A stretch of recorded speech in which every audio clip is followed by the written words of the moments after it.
दोस्तों, कौन था वो योद्धा जिसने भगवान श्री कृष्ण पर 12 बाण चलाए थे?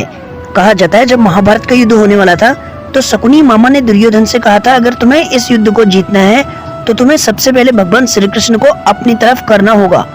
तो दुर्योधन ने सोचा कि श्री कृष्ण की सेना को अपनी ओर शामिल कर लेने से हम युद्ध जीत जाएंगे, क्योंकि उनकी सेना बहुत विशाल थी। तब दुर्योधन श्री कृष्ण के पास गया, लेकिन तब श्री कृष्ण नींद में थे। तभी दुर्योधन उनके सिर के पास जाकर खड़ा हो गया। तभी अर्जुन भी वहां पर आ गए, लेकिन श्री कृष्ण नींद ले रहे थे तो अर्जुन उनके चरणों के पास जाकर खड़े हो गए। श्री कृष्ण की जैसे ही नींद खुली उन्हें अर्जुन दिखाई दिए। अर्जुन ने उन्हें प्रणाम किया, तभी दुर्योधन ने भी उन्हें प्रणाम किया। तब अर्जुन कहते हैं कि मैं एक विनती आपके पास लाया हूँ। तभी दुर्योधन कहता है कि मैं पहले आया हूँ, इसलिए पहले मांगने का अधिकार मेरा है। श्री कृष्ण ने कहा कि मैंने तो पहले अर्जुन को देखा है, पहला अधिकार अर्जुन का है। फिर श्री कृष्ण ने दोनों की बातें सुनी। दोनों की एक ही बात थी कि आप हमारी ओर से युद्ध लड़ना। अब श्री कृष्ण बड़ी मुश्किल में पड़ गए थे कि किसकी ओर से युद्ध लड़ा जाए। उनके मन में एक विचार आया। श्री कृष्ण ने दुर्योधन और अर्जुन को 2 विकल्प दिए।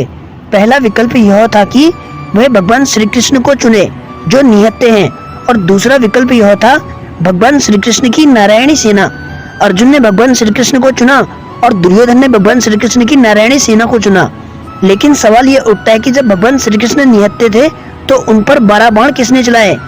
यह बात महाभारत युद्ध की है, जब युद्ध का 17वां दिन चल रहा था और कर्ण और अर्जुन आमने सामने थे। दोनों में बहुत भयंकर युद्ध चल रहा था।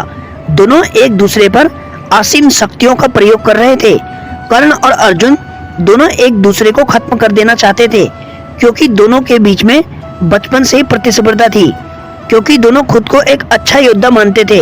और वह वक्त आ गया था जब कर्ण ने अर्जुन पर सर्प बाण चला दिया।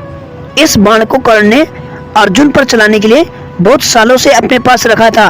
दरअसल अश्वसेनक नामक नाग था जो अर्जुन का परम शत्रु था, और उसकी शत्रुता का कारण खांडव वन में अर्जुन ने उसका पूरा घर तहस नहस कर दिया था। तभी से अश्वसेन अर्जुन को मारने की तलाश में था। कई सारे सीरियल्स में आपने महाभारत में देखा होगा कि उन्हें तक्षक नाग मारना चाहता था। महाभारत के अलग अलग भागों में उनका अलग अलग नाम है, कहीं पे अश्वसेन तो कहीं पर तक्षक नाग। अश्वसेन को पता था कि केवल कर्ण ही अर्जुन को मार सकते हैं, इसलिए वह कर्ण के तीर में जाकर लिपट गया। अर्जुन उस बाण को नहीं समझ पाए, लेकिन भगवान श्री कृष्ण ने उस बाण को समझ लिया और उन्होंने अपने पैरों से रथ के पहियों को जमीन में घुसा दिया, जिससे रथ टेढ़ा हो गया और सर्प बाण अर्जुन के शीश मुकुट से छूकर धरती पर लग गया। अर्जुन और श्री कृष्ण रथ के पहियों को बाहर निकालने नीचे उतरे। उसी वक्त मौका पाकर कर्ण ने अर्जुन पर तीर चला दिया। अर्जुन की रक्षा करने हेतु भगवान श्री कृष्ण ने अपने सीने पर सभी बाणों को ले लिया, जिस वजह से उनको 12 बाणों से घायल होना पड़ा। भगवान श्री कृष्ण ने अश्वसेन के बारे में बताया और अर्जुन ने 6 दिन की कड़ी मेहनत के बाद अश्वसेन के टुकड़े कर दिए। वीडियो अच्छी लगी हो तो लाइक करना, चैनल को सब्सक्राइब करना, कमेंट सेक्शन में जय श्री कृष्णा लिखना ना भूलना।